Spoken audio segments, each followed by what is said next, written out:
안녕하세요. DJ 사나입니다. 오늘의 사연 시작해 보겠습니다. 안녕하세요. 다들 자녀 교육에 관심들 많으시죠? 저 역시도 아들 키우며 남들 못지않게 많은 뒷바라지를 하고 있는 사람인데요. 세상에 일이 이렇게 될 줄은 꿈에도 몰랐습니다. 이번에 당하고 나니 골이 얼얼하게 울리더라고요. 사람들이 어떻게 이럴 수가 있는지. 아무튼 이리 사연을 보내게 된 제 이야기를 지금부터 청자님들께 풀어보겠습니다. 솔직히 자식들이 뭔가 하나라도 잘하는 모습 보면 부모로서 욕심 많이 생기시죠? 저 역시도 그랬어요. 저희 아들이 영어를 좋아해도 너무 좋아했거든요.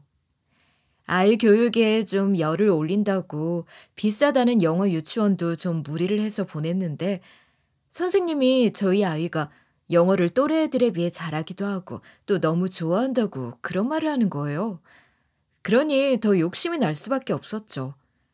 어느 부모가 자기 자식이 이토록 칭찬받고 잘하는 일이 있다는데 믿어주지 않고 가만히 있겠어요? 그래서 전 결심을 하게 됐죠. 저희 아들 초등학교는 해외에서 보내게 하자. 왜 다들 그러잖아요. 조금만 나이가 들어도 언어 습득력이 뚝 떨어진다고 말이에요. 그렇기에 더욱 빨리 결정하게 되었어요. 솔직하게 저희가 좀 부유하고 여유가 넘치는 집이었으면 애를 캐나다나 미국 쪽으로 보내고 싶었지만 거기까지는 좀 무리기도 하고 또 애 혼자서 보낼 수는 없으니 저도 같이 생활을 하려면 마땅한 곳이 필리핀 같은 동남아권역밖에 없더라고요.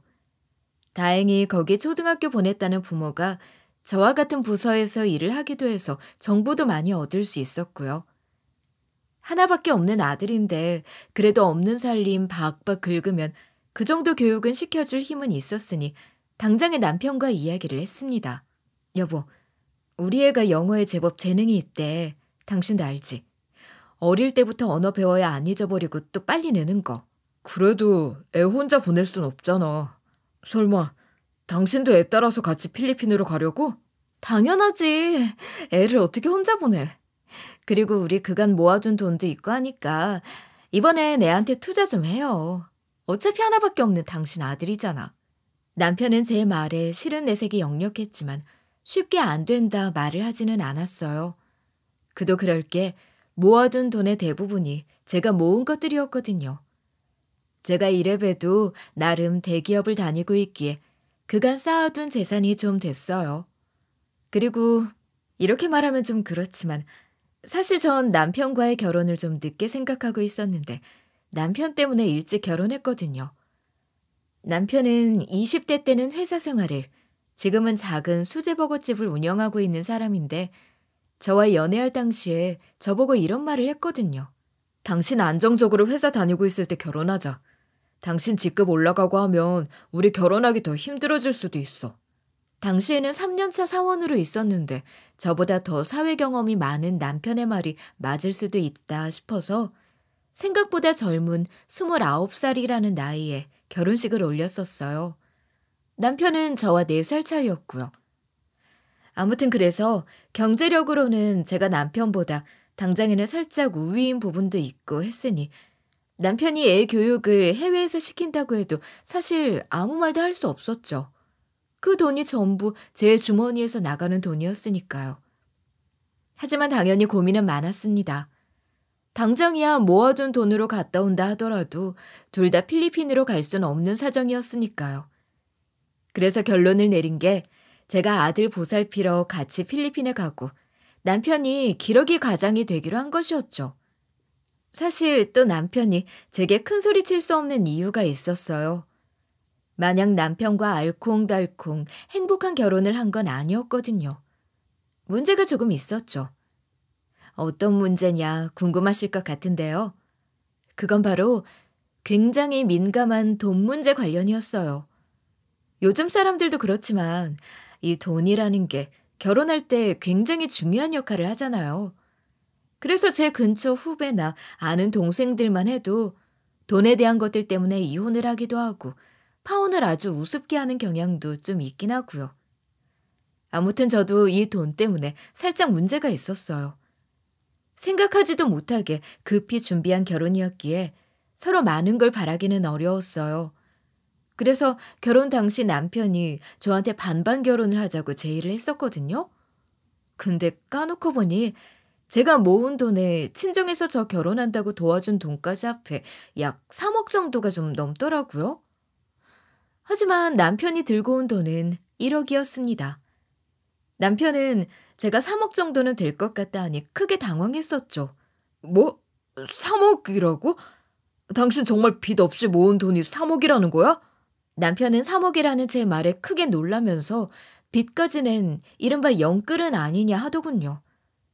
곧 결혼할 사이라지만 이런 말을 듣고 기분이 좋을 사람은 없겠죠. 그래도 전 좋게 대답을 했습니다. 3억 맞아. 빚을 하니 당신 나를 어떻게 생각하길래 그런 말을 불쑥할 수 있어? 그러는 당신은 얼마까지 생각했는데? 난 겨우 모아서 1억 정도 되는데 당신처럼 3억은 지금 택도 없어. 내 가게 정리해도 그런 돈은 안 된다고. 물론 서로가 얼마까지 하자 하는 이야기는 없었으니 저보다 작다고 뭐라 하지는 않았지만요. 하지만 그 뒤의 태도가 좀 문제였어요. 특히나 시모가 말이죠. 솔직히 말해 당신이 가져온 1억으로는 우리 신혼집도 제대로 못 구하잖아. 그러니까 일단 내가 모은 돈으로 신혼집부터 구하자. 당신 돈으로는 우리 살림 쪽 책임지고. 저와 남편 사이에서는 이렇게 제 의견대로 하기로 했거든요. 근데 시모가 이 말을 남편에게 듣고는 아주 쏜살같이 달려와서 저한테 이러더라고요. 우리 영우한테 얘기는 들었다. 너 신혼집 마련하는 거 네 돈으로만 하자고 그랬다며? 네. 아무래도 제가 준비한 돈으로 그냥 신혼집 구하고 영우 씨 돈으로는 집안 살림 꾸미는 게 더 나을 것 같아서요. 서로 반반하자고 이야기는 했지만 솔직히 서로 1억, 2억 가지고는 좀 그렇잖아요. 그러면 집 명의는 왜 네 앞으로 하자고 그런 거냐? 서로 같이 살 집인데 거기에 우리의 지분도 들어가게 될 텐데 공동 명의로 해야지. 살림은 지분도 아니다 이거냐? 대뜸 찾아와서 이런 말을 하는 겁니다. 어이가 없었어요. 솔직히 말해서 반반 결혼하자고 했으니 제가 3억 준비했으면 적어도 2억은 가져오고 이런 말을 하는 게 도리긴 하잖아요. 무슨 돈 3억이 어린애 간식값도 아니고. 그래서 저는 딱 잘라서 안 된다고 했죠. 들어가는 돈도 전부 제 돈인데 공동명의라니 말도 안 되잖아요. 그러자 시모가 아주 날뛰기 시작하는 거예요. 너 그렇게 안 봤는데 사람이 아주 정이 없구나. 지금 영호가 너보다 못하다 내 앞에서 시비라도 걸고 싶다 이거니? 제가 무슨 그런 거 아니에요 어머님.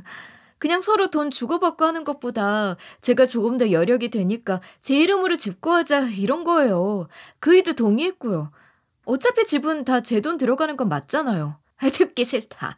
솔직히 말해서 우리가 뭐 땡전 한 푼 안 들이고 결혼시키는 것도 아니고 무려 1억이다. 근데 지금 네가 3억 했다고 우리 앞에서 젠치하는 거랑 지금 이 상황이 뭐가 다르니? 무조건 공동명의 아니면 우리의 결혼 못 시킨다. 부부면서 무슨 개인명의야. 남편과는 다 이야기가 된 마당에도 시모가 이렇게 계속 버티고 바락바락 우기며 공동명의를 하라 하니 남편에게 말을 했지만 본인이 말해도 안 된다고 집안에서 아주 난리를 부린다고 합니다. 그러니 제가 무슨 말을 더 하겠어요. 심지어 우리가 이렇게 했다고 지금 너희에 비해서 벌어지라 이거니? 이러면서 제가 하지도 않는 말을 하는데 솔직하게 이게 이렇게까지 할 일인가 싶기도 하더라고요. 이미 결혼 준비는 다 해놓고 이제 마지막으로 서로 최대한 자금 모아 집만 준비하면 되는 상황인데 자꾸만 이러니 저도 이젠 대꾸하기도 귀찮더라고요. 그래서 그냥 집은 제가 대금을 다 대고도 공동명의로 하게 되었죠. 아무튼 그래서 남편은 웬만한 일로는 제 의견을 따르는 편이에요. 당연히 그래야죠. 사실상 여자가 집을 다 해오는 경우는 많지도 않잖아요. 그것도 제가 다 아끼고 직접 모은 돈들이 대부분이었는데. 그걸 아는 남편이기에 함께 살면서 웬만하면 제 신경을 건드리는 일은 거의 없었죠. 막말로 당시 제가 결혼 없겠다 했으면 지금 아이 낳고 이렇게 살고 있지도 않았을 거고요. 아무튼 그래서 다시 저희 아들에 대한 이야기로 돌아오자면 사실 전 아들을 필리핀에서 초등학교 때까지만 나오게 하려고 했거든요. 근데 아들이 하루는 저한테 진지하게 이런 말을 하더라고요. 엄마, 나 여기서 중학교까지 다니면 안 돼? 나 지금 한국 들어가면 친구도 없고, 그리고 공부하는 거는 거기든 여기든 다 똑같은 거잖아. 나 여기서 하고 싶은 것도 아직 많단 말이야. 여기서 공부 더 하고 싶어? 아들은 아빠 보고 싶지도 않아? 벌써 5년이나 이렇게 떨어져서 있는데. 아빠 얼굴은 방학 때도 보잖아.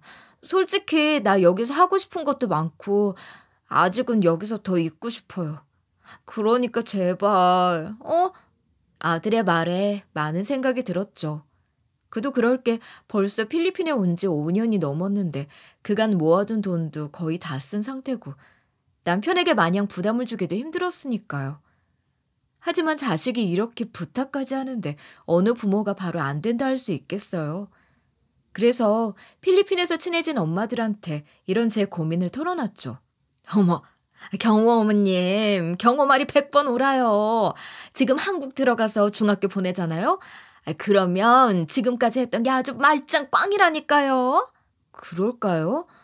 그래도 이대로 몇 년 더 살기에는 좀 부담스러워서요. 마냥 남편한테 손 벌릴 수도 없는 일이고. 아무리 제가 따로 일을 하고 있다고는 하지만 예전만큼 벌이도 좋지 않고요. 에헤이, 애를 위해서 투자를 하는 거죠. 그리고 초등학교만 하고 한국 들어가죠? 그럼 애들도 낯설어해요. 게다가 영어 지금까지 한 것도 아주 도루묵되고요. 그래서 경호 말대로 중학교까지 다닌 다음에 한국 들어가서 연계 수업 받는 게 좋아요. 그게 나을까요? 여기서 중학교까지 다니나 한국에서 중학교를 다니나 상관없지 않을까요? 어차피 교육의 질은 한국이 더 좋을지도 모르는데. 아유, 또 이렇게 모르신다. 여기서 중학교까지는 다녀야 고등학교 이런 것들도 연계 프로그램 다양하게 좋은 것들 다 볼 수 있다니까요. 지금까지 어학연수 시켜놓고 다시 0부터 시작하고 싶으신 거예요? 저와 비슷한 상황의 아이 엄마의 이야기를 들으니 마음이 좀 흔들리더라고요.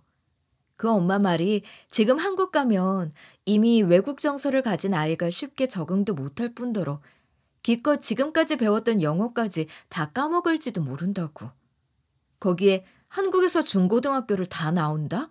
그러면 해외 대학은 아예 0부터 다시 시작해야 할지도 모른다고.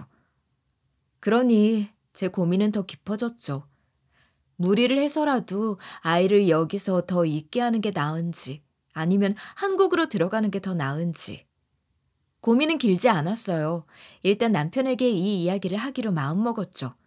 뭐? 애랑 거기서 몇 년을 더 살겠다고? 그럼 난 계속 한국에서 일하고? 당신 진짜 너무한다. 난 당신이랑 애 얼굴 까먹을 지경이라고. 그래도 당신은 경호가 여기서 더 공부하고 싶다고 나한테 부탁까지 하는데 그럼 안 된다고 딱 잘라 말해? 부모가 돼서 어떻게 그래. 우리가 조금 더 힘내자. 나도 지금 하는 프리랜서 일 말고 딴 것도 찾아볼 테니까. 어차피 당신 일한다 해도 예전처럼은 못 벌잖아. 괜히 애 말에 흔들리지 말고 한국 들어와. 한국 애들 수준도 높은데 왜 굳이 거기서 중학교까지 나오겠다는 건데. 제 말에 남편은 안 된다고 싫다고 하더군요. 지금까지는 말을 안 턴 돈 이야기도 꺼내고 말이에요. 솔직히 남편의 말에 마음에 상처가 하나씩 생겼지만 그래도 아이의 미래를 위해서라도 저는 계속 설득을 했어요.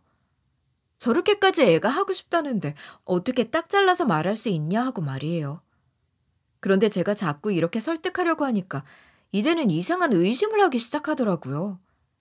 당신 괜히 경호 핑계대고 당신이 거기서 더 있고 싶어서 그런 거 아니야? 거기 다른 남자라도 생긴 거 아니냐고. 무슨 헛소리야. 솔직히 말해서 비자나 이런 것들도 겨우 다 해결하고 안정화된 마당에 경호 말대로 좀 더 시켜보자 싶은 거지. 나한테 무슨 남자가 있다고 그래?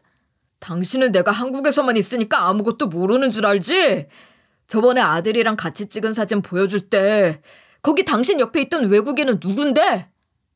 혹시 당신 설마 그 남자랑 지금 잘 되고 있으니까 괜히 애 핑계로 들어오기 싫다 하는 거 아니야? 딱 보니 그런 거잖아 지금. 여보, 그게 무슨 소리야 대체. 그리고 내가 그때도 말했잖아. 그 사람 경호 선생님이야, 선생님. 학부모 참관 수업에서 그냥 같이 찍은 사진 가지고 그런 의심을 해? 내가 경호랑 당신 놔두고 바람필 인물이야? 그건 아니지만 그래도 의심스럽잖아. 당신이랑 어깨동무도 하고 스킨십이 그렇게 자연스러운데. 그냥 여보, 한국 들어와서 중학교 다니게 하면 안 돼? 우리 애 키우고 떨어져 지낸 시간이 얼마나 긴지 당신도 잘 알잖아. 속이 갑갑했죠. 그런데 이런 저와 남편의 통화하는 걸 들은 아들이 아무래도 불안했는지 저한테 아빠 좀 바꿔달라 하더군요. 자기가 이야기를 하겠다면서 말이에요. 아이도 이제 10대라 자기 생각을 말할 수 있는 나이가 됐으니 아무래도 본인이 하고 싶은 말은 본인 스스로 아빠한테 말해야겠다 싶었나 봐요. 아빠, 엄마한테 너무 뭐라 하지 마세요. 제가 여기서 공부 더 하고 싶다고 했어요. 아직은 본인 생각을 잘 정리해서 말할 나이가 아닌 아들이었으니 스피커폰으로 남편과 대화하는 걸 저도 옆에서 같이 들었죠. 경우야, 넌 아빠가 보고 싶지도 않아? 너랑 엄마가 거기서 지내는 동안 아빠는 혼자서 한국에 있었잖아. 그럼 아빠도 이쪽으로 오세요. 저 여기 친구들이랑 헤어지고 싶지도 않고 또 선생님이랑 이야기해서 진로도 다 정했단 말이에요. 제발 못해도 중학교까지는 여기서 다니게 해주세요. 아들은 열심히 본인이 필리핀에 남아야 하는 이유를 설명했어요. 아들이 정말로 필리핀에서 공부를 더 하고 싶은 마음이 컸는지 벌써부터 계획을 자기 나름대로 전부 다 짜놨더라고요. 저도 처음 듣는 아들 계획에 깜짝 놀랐죠. 아무튼 그래서 여기 중학교까지 나온 다음에 저 해외 대학까지 준비하려고요. 유명한 교수님이랑 가고 싶은 대학까지 이미 정했거든요. 자식이 이렇게까지 하고 싶다는데 어떻게 안 된다 할 수 있겠어요. 저한테는 목소리를 높이던 남편도 아이 앞에서는 큰 소리도 못 내고 그냥 알겠다고 하면서 저를 바꾸라 하더군요. 솔직히 남편이 무슨 망상을 하는 건지 모르겠는데 예전에 보낸 사진 가지고 이상한 오해를 하고 있더라고요. 아무래도 외국에 있는 만큼 사람들끼리 스킨십이 한국과는 좀 다른 부분들이 있거든요. 그 사진을 찍은 후에는 그 외국인 선생님한테 한국에서는 이렇게 안 하니까 다음에는 자중 좀 해달라 이야기도 했었고요. 그런데 그 사진 하나로 아주 거대한 망상을 하고 있는 겁니다. 그러면서 불안하니까 그냥 한국에 들어오라고. 하지만 아이의 미래를 생각하면 아무래도 저는 아들의 말대로 중학교까지 일단은 다녀보는 게 좋다는 생각을 굳혔거든요. 그래서 반대로 남편을 설득했죠. 그렇게 의심스러우면 당신도 경호 말대로 필리핀으로 와. 일단은 내가 일하고 있으니까 돈은 어떻게든 되겠지. 아니면 당신도 여기서 사람들하고 같이 사업이라도 한번 해보든가. 뭐? 내가 필리핀 가서 영어도 안 되는데 뭐래. 당신은 지금 한국 들어오기가 싫은 거구나. 그렇지? 정말 경호 때문인 건 맞는 거지? 그럼 당신 말대로 해, 그냥. 제가 안 되면 필리핀 와서 같이 살자 했더니 그건 또 싫다고 하더라고요. 자기 나이에 영어도 못하고 남들하고 의사소통도 안 되는 곳에서 있기 싫다나. 그러면서 이제 더 붙잡을 변명도 없는지 그냥 마지못해 알겠다 하더라고요. 그런데 이후 더 골치가 아픈 일이 생겼습니다. 남편을 설득하고 나니 이제는 시댁에서 난리를 치는 거예요. 너 얘기 들었다. 아무리 손자 때문이라고는 하지만 거기서 몇 년을 더 있겠다고? 너 지금 우리 아들 골수까지 다 빼먹을 셈이냐? 우리 아들 녀석이 지금 너 때문에 무슨 몰골인지 알고나 하는 얘기냐고. 어머님, 저희끼리 이미 이야기 끝났습니다. 그리고 어머님도 결과적으로는 더 좋은 거잖아요. 경호가 제 아이이기만 해요? 어머님 말대로 어머님 손자이기도 해요. 그런 손자가 잘 되는 일인데 대체 왜 그런 말을 하세요? 이건 아니지. 애 초등학교만 졸업시킨다 해서 거기까진 내가 이해를 했다. 근데 그 외국에서 애랑 둘이서만 지금까지 살았으면서 더 살겠다고? 너 그냥 내 아들은 돈 버는 기계로밖에 생각 안 하는 거 아니니? 그게 아니라면 사람이 어찌 이래? 저희 부부도 나름대로 상의를 잘해서 내린 결정인데 왜 이 난리인지 모르겠습니다. 저를 남편 알기를 아주 기계로 아는 정없는 년이라며 매일같이 전화를 해서 괴롭히더군요. 정말 미쳐버리는 줄 알았어요. 뭐 이런 시끌벅적한 일 때문에 골머리를 앓을 때 한국에 기록적인 비가 왔다는데 하필이면 그 비가 내린 곳이 제 친정엄마가 있는 곳이더라고요. 한 번에 내린 비에 산사태가 일어나고 마을 어귀에 있던 강이 불어나 인근 집들이 다 물에 잠겼다는 뉴스였어요. 거기다 사상자까지 있다고 하니 설마 하는 놀란 마음에 한국 시간 생각도 안 하고 바로 엄마한테 전화를 걸었습니다. 엄마, 한국에 지금 난리 났다며. 엄마 괜찮은 거야? 괜찮은 거 맞지? 엄마는 처음엔 아무 말도 안 하려고 했는데 뭔가 이상한 기분에 계속 물어보니 그제야 이렇게 말하는 겁니다.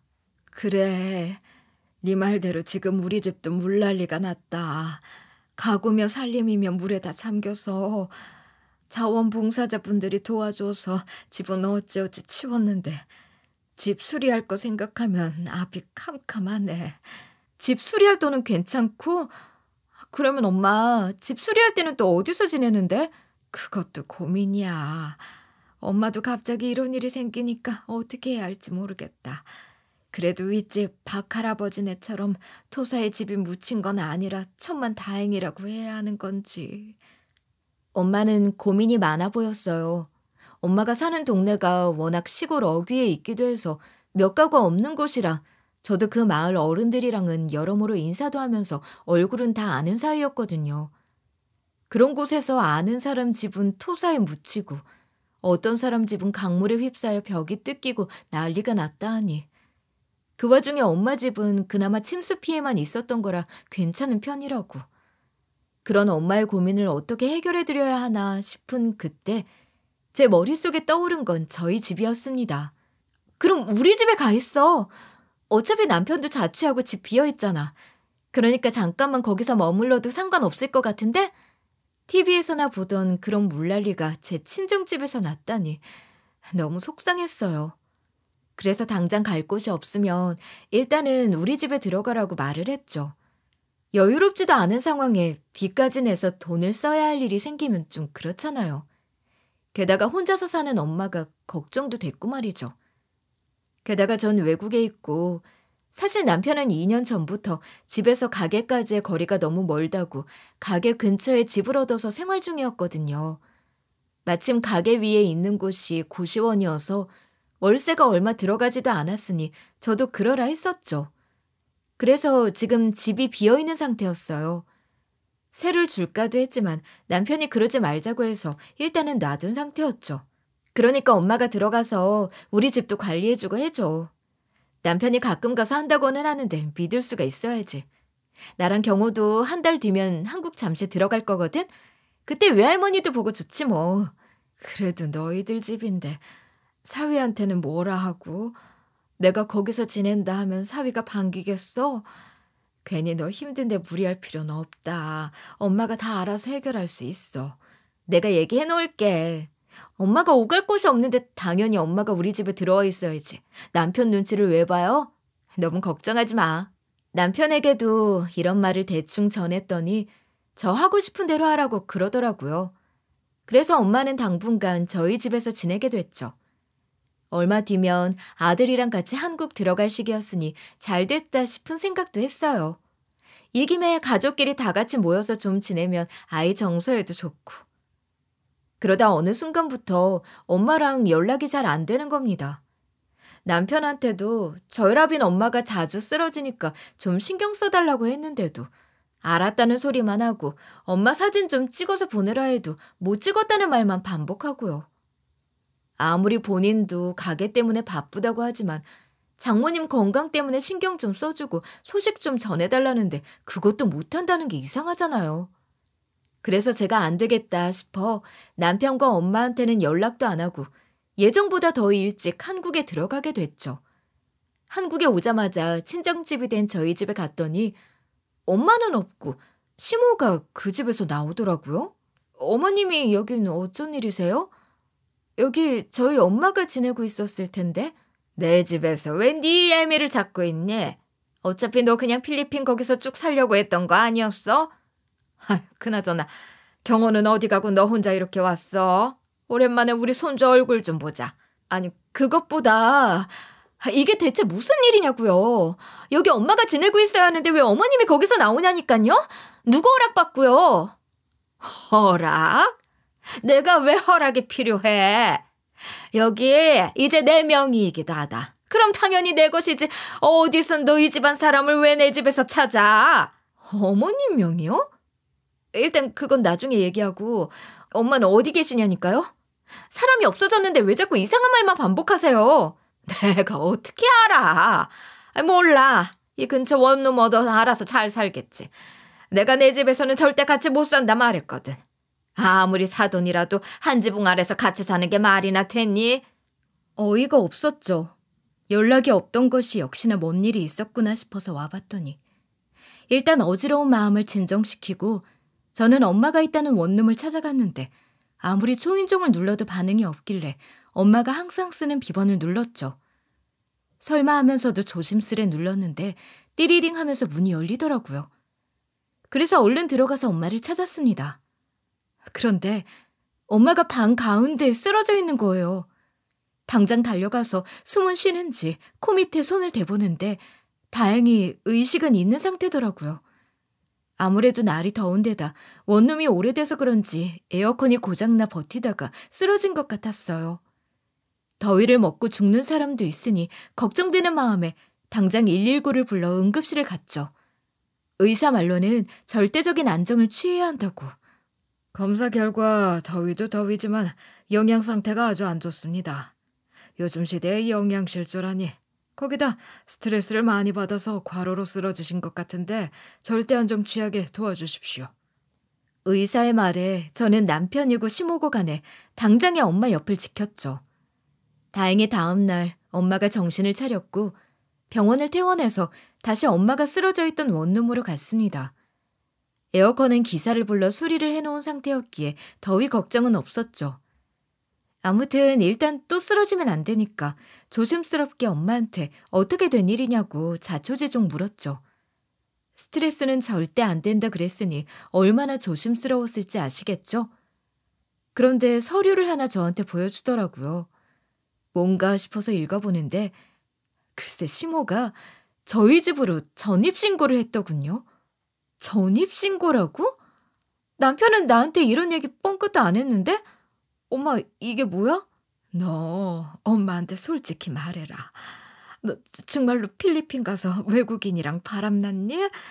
정말로 네 남편 놔두고 그 외국인이랑 바람이 났어? 순간 골이 띵하게 울렸습니다. 이게 대체 무슨 상황인가 싶었어요. 아니 남편도 그러더니 친정 엄마까지 저한테 바람을 운운하니 어이가 없더라고요. 그래서 제가 어이가 없어서 아무 말도 못하고 있으니 긍정이라고 받아들였는지 엄마가 눈을 보면서 말을 하는 거예요. 너 그러는 거 아니다. 어떻게 남편을 두고 바람을... 사돈이 너하고 경호 때문에 자기 집까지 처분해서 뒷바라지를 했는데 그걸 어떻게 배신을 하니? 아무리 내 딸이라도 그건 아니지. 사람이 그러면 안 돼. 아니, 대체 그게 무슨 소리야? 내가 누구랑 바람이 나? 대체 엄마까지 왜 그래? 저번엔 그이가 그러더니 엄마까지 왜 그런 소리를 하냐고.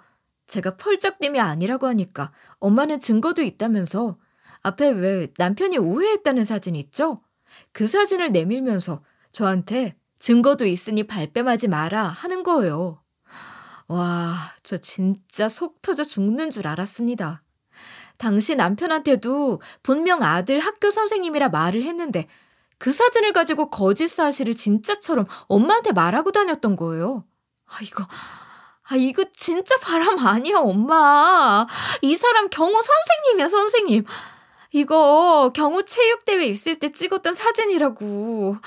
왜 예전에도 이런 사진 종종 보냈잖아. 경호 학교 행사 있을 때마다. 그때도 이 사람 다 찍혀 있었어.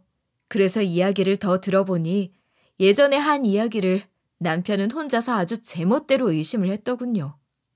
조기 유학 학부모끼리 하는 커뮤니티가 있는데 거기서 다른 애 부모가 제가 그 선생님이랑 친하다고 몇 번 언급했는데 그거로 그렇게 의심을 한 겁니다. 기러기 아빠들 이런저런 망상 때문에 고생하는 사람들이 있다던데 제 남편이 딱 그 짝이었죠. 이해는 간다만 저를 대체 뭐로 보고 당시에도 그렇게 아니라고 선생님이라고 이야기를 했건만. 아무튼 그런데 엄만 그걸 보고 남편이 하는 얘기를 듣고 남편 말에 세뇌를 당해서 거짓 사실을 사실인 양 믿게 된 겁니다. 엄마도 분명히 예전에 봤던 사진이면서 그런 얘기를 들으면서 보니까 또 그렇게 보였다는 거예요. 사실 저희 엄마가요, 엄청 고리타분한 사람이라 남자랑 그렇게 가까이에서 사진 찍는다? 그런데 외국인이다? 그럼 혼자서 호들갑 떨고 그런 면이 있긴 하거든요. 그러니 남편의 말에 사진까지 보고는 덜컥 겁이 났다는군요. 사위 녀석이 너 바람났어도 끝까지 책임지겠다면서 그러는데 내가 어떻게 오해를 안 해. 너 정말 그런 거 아닌 거지? 경호랑 경호애비 놔두고 애먼 남자랑 같이 두 집 살림하거나 그런 거 절대 아니지? 진짜 지금까지 뭐 들은 거예요. 저 정말 그런 짓 안 했다니까요. 내 엄마라는 사람이 딸이 어떤 성격 가진지 몰라서 그래요? 정말로 다들 왜 그러는 거야. 그런데 남편이 엄마한테 자기는 그래도 이혼 안 하고 다 안고 살 거다. 장모님 딸 데리고 살 거다. 이딴 말을 했다는 거예요. 그러니까 자기 엄마가 이 집에서 사는 걸로 문제 삼지 말라고 했었다고. 거기다 어차피 그 집은 남편 명의가 됐다고 엄마한테 거짓말까지 했더라고요. 그러면서 제가 바람핀 것을 사죄하며 본인한테 그 집을 넘겼다고. 어처구니가 없어서 정말. 제 남편 놈이 없는 말 있는 말 다 섞어서 말을 지어낸 겁니다. 제가 굳이 엄마한테 집 사는데 제 지분이 어떻고 저쩌다 하는 것들 말 안 한 거 알고 있는 걸 이런 식으로 이용할 줄은 꿈에도 몰랐어요. 제가 사연을 보내면서도 너무 화딱지가 나서 좀 어지럽게 말을 하긴 했는데 정리하자면 이런 흐름인 겁니다. 제가 해외에서 바람난 상태인데 남편은 그걸 눈 감아줄 거고 시모는 그런 저와 손주를 위해서 집까지 팔아서 오갈 데 없는 상태. 게다가 이 집은 제가 남편한테 넘겼다니 엄마는 죄스러운 마음에 고개도 못 들고 지금 상황이 되었다고. 그 말을 하면서도 제 앞에서 아주 오열을 하는데 그걸 보고 제가 빡 돌아버린 거죠. 저는 엄마한테 그 얘기 듣고 당장 집으로 갔습니다. 비번을 치고 들어갔는데 아니 글쎄 가게 근처에서 자취한다던 남편이 거실 소파에서 자빠져 자고 있는 거예요. 그것도 가게에서 일할 시간에 말이죠. 이게 대체 무슨 일인가 싶었지만 일단 한 명을 조지자 생각했죠. 거실을 지나쳐 주방으로 들어가 시모 뺨을 후려쳤습니다. 제가 여기까지 행동할 동안 거실 소파에 널브러져 있던 남편은 일어날 기미도 없었죠. 우리 엄마한테 무슨 짓 한 거야? 이 기생충 같은 인간아. 감히 내 집을 너희 멋대로 명의를 바꿔? 이러고도 내가 가만둘 줄 알았어? 그랬더니 큰 소리에 깬 남편이 놀래서 일어나더군요. 그러면서 저를 보고는 깜짝 놀라서 여보 언제 왔어? 하는데 분명 제가 한국에 있다는 걸 아는 시모가 제가 왔다는 소리를 안 했나 봅니다. 이렇게 놀라는 걸 보면 말이죠. 간들이 배 밖으로 나온 건가 싶었어요. 이런 짓을 저지르고도 둘은 부른 배 통통 두드리며 잘 지내고 있었단 사실이 말이죠. 제가 아무 대꾸도 없이 시모의 뺨을 한 대 더 후려치려고 하자 남편 놈이 벌컥 소리를 지르더군요. 그래도 제 엄마라고 자기 엄마한테 무슨 짓이냐고 말이죠. 그래서 전 엄마한테 들었던 얘기를 다 했습니다. 당신 분명 내가 아니라고 했지. 본인이 멋대로 바람 폈다고 망상한 것도 모자라서 지금 당신 집에서 뭐 하는데? 가게는? 알바도 없을 시간인데 왜 집에 있느냔 말이야. 저기 여보 그게 말이야. 그게 가게 폐업 신고했어. 왜 얼마 전에 많이 힘든 시기였잖아. 우리도 그때 망해가지고. 망했다고? 그럼 그간 돈은 어떻게 보낸 건데? 당신 똑바로 말해. 지금 제대로 말 안 하면 가만 안 둘 거니까. 남편 말에 머리가 아프더군요. 남편이 하던 가게는 버티다 못해 망해버렸다고. 하필이면 알바생 월급까지 밀려서 그 돈이랑 가게에서 발생한 적자로 빚이 생겨 그 때문에 시모가 집을 팔아 그 돈을 메꿨다고. 그러면서 집한 남은 대금으로 지금까지 아들 유학비라고 보내고 있었다는 거예요. 열받은 저는 남편 놈 멱살을 잡고 말했죠. 넌 그냥 정신병원에 입원시켜야겠다. 분명 내가 아니라고 했잖아. 당신 망상에 우리 엄마까지 세뇌를 시켰으니 정말 제정신이 아니야. 제가 망상으로 정신병원에 처넣겠다 득달같이 달려드니 남편은 목소리는 덜덜 떨면서 그게 남편한테 할 소리야 하는데 기가 찼죠. 시모는 이런 제 모습을 처음 봤으니 벌벌 떨면서 어째 어째 하고 발만 동동 구르고 있었고요.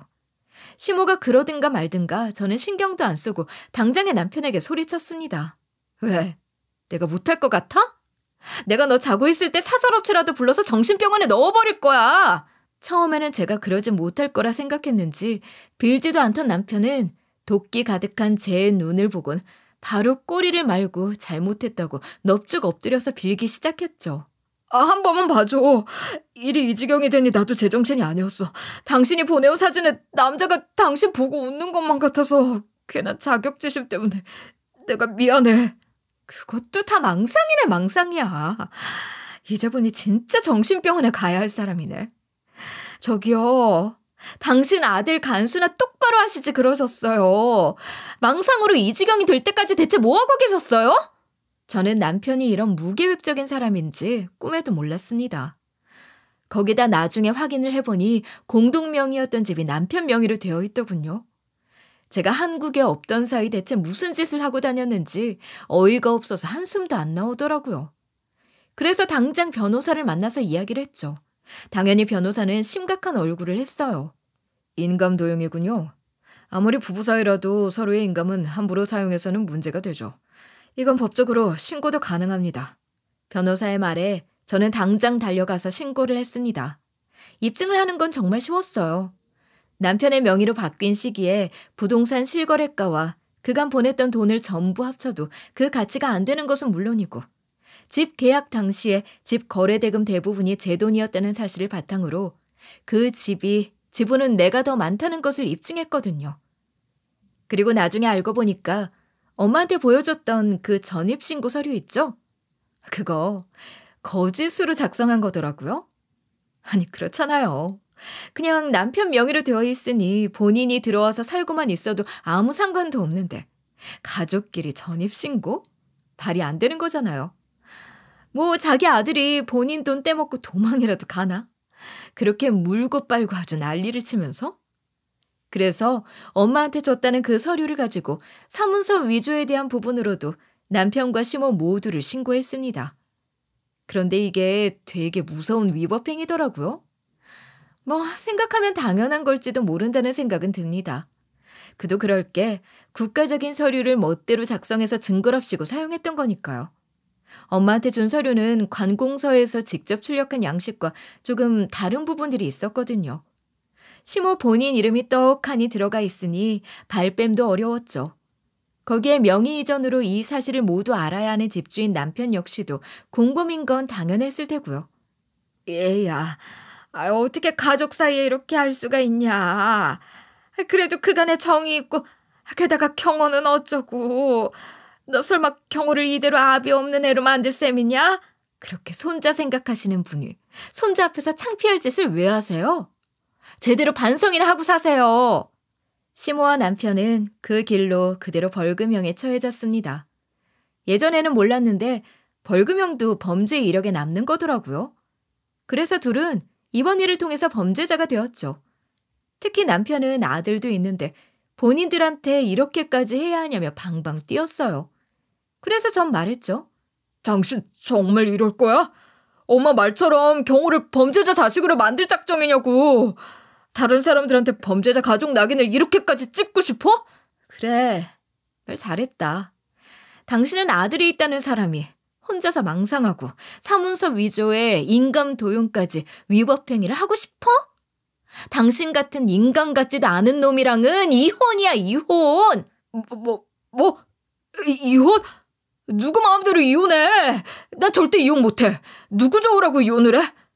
역시 당신 필리핀 그 남자랑 뭐가 있는 게 확실하네. 그러니까 이런 짓까지 하면서 나랑 이혼하려 한 거지? 그치?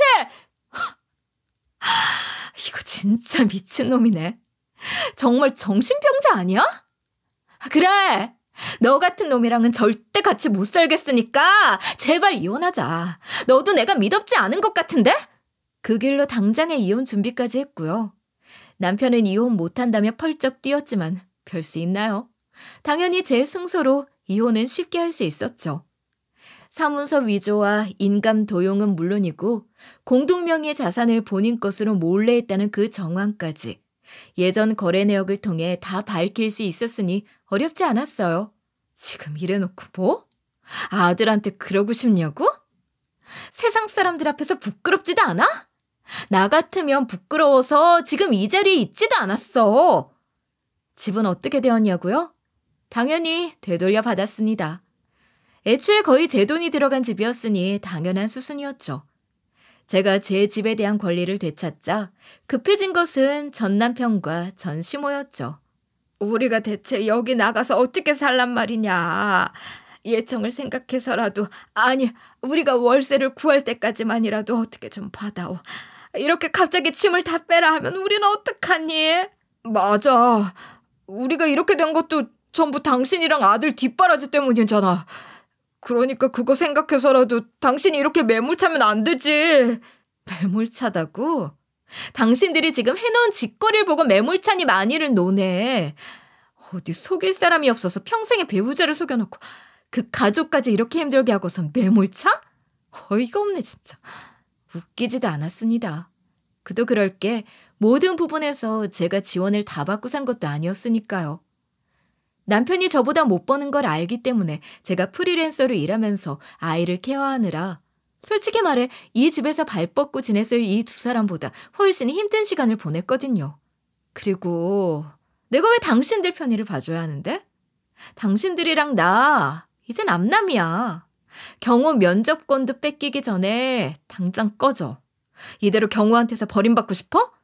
전 남편은 면접권까지 뺏겠다 말하는 제가 무서웠는지 그대로 전시모 팔을 붙들고 나가자 하더군요. 그렇겠죠.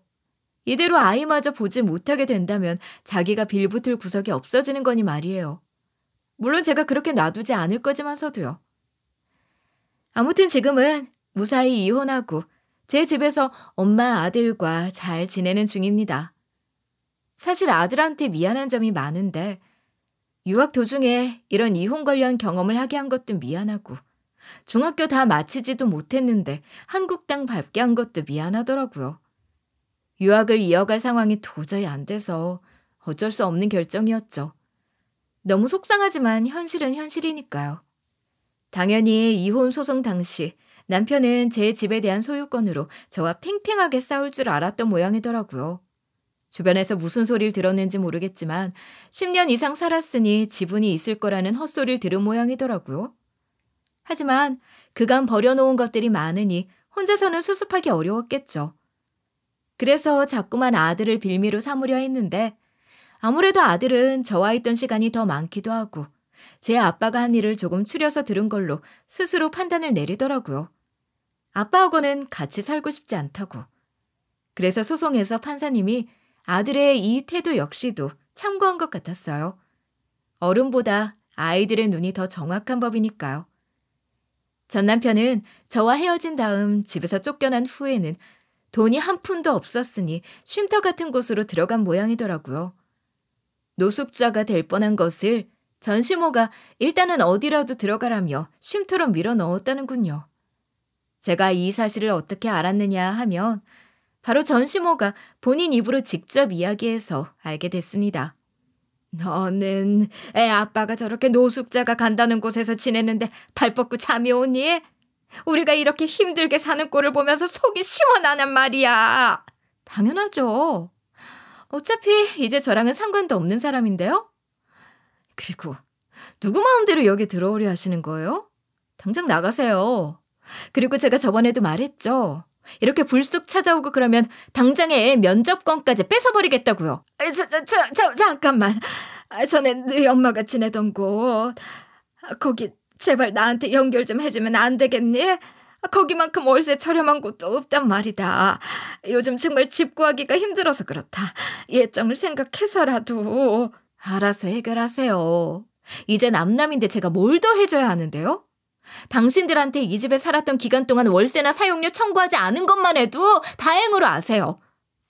전시모 역시도 집을 다 날리고 재산이라고는 얼마 남지도 않았으니 어떻게든 월세방을 구해서 살려는 것 같았죠.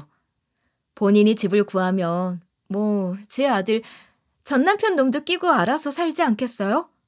전 더는 알고 싶지도 않아서 전 시댁 식구들 소식은 여기까지밖에 모릅니다. 제가 굳이 알 필요도 없고 말이죠. 엄마는 할머니랑 아빠랑 찾아와서 그러는 거 괜찮아? 그럼 아무렇지도 않아. 우리 경호한테 엄마가 미안해서 어쩌지? 필리핀에서 친구들이랑 더 있고 싶어 했는데. 아니야. 엄마 힘든데 나까지 엄마 괴롭힐 순 없잖아. 나도 이제 중학생이라고. 내년이면 벌써 고등학생. 하고 싶었던 건 내가 알아서 해볼게. 나도 이제 다 컸어. 그래도 제 아들은 의젓하게도 저를 먼저 살피더라고요. 엄마는 괜찮냐고. 엄마가 행복했으면 좋겠다고. 오히려 화를 내도 모자랄 판에 자기가 더 잘하겠다는데 그게 또 너무 고마웠네요. 그리고 저희 엄마는 말이죠. 정신 나간 사위랑 사돈 때문에 마음고생 많이 했을 텐데 여유가 좀 된다면 엄마 모시고 힐링이라도 해야겠다 계획 중입니다. 물난리 때문에 수리에 들어갔던 엄마 집 있죠? 거기는 그냥 수리해서 새를 놓기로 했어요. 시골 마을이라서 새가 그리 비싸진 않겠지만 그래도 월세로 내놓을 예정이라 어떻게든 되지 않을까 싶긴 하네요. 수리비가 제법 많이 나와서 제가 받은 위자료의 대부분이 나갔지만 별 수 있나요? 자연히 그러한 것을. 몸이 멀어지면 마음도 멀어진다는 말을 누군가 했던가요? 저는 이번 경험으로 그 말을 진심으로 확실히 느꼈네요. 또 부부라고 꼭 같은 생각을 품고 사는 것도 아니라는 것을 말이죠. 동상이몽이라는 말이 딱 맞는 말인 것 같습니다. 그리고 아마 저처럼 아이 교육에 대해 무척이나 신경 쓰는 사람들이 있을 것 같은데요. 그런 분들에게는 이런 말을 해드리고 싶어요. 처음에는 본인의 욕심 때문일지라도 아이의 의사는 절대 무시하지 마시라고요. 제가 전 남편과 이렇게 되고 나서 아이와 많은 대화를 나누게 되었는데 생각보다 저와 생각이 다른 부분들이 많더군요. 그래서 그간 제가 아이를 괜히 괴롭힌 건 아니었을까 싶은 고민도 하긴 했어요. 아이는 전혀 그렇지 않다고 저에게 말해줬지만요. 아무튼 저는 조기 유학도 찬성이지만 아이에게도 선택권을 주라 말씀드리고 싶어요. 제 사연은 여기서 끝입니다. 끝까지 들어주셔서 너무 감사하고요. 다음에 또 기회가 된다면 정말 좋은 소식을 들고 여러분에게 행복이 가득한 이야기를 전해드리고 싶네요.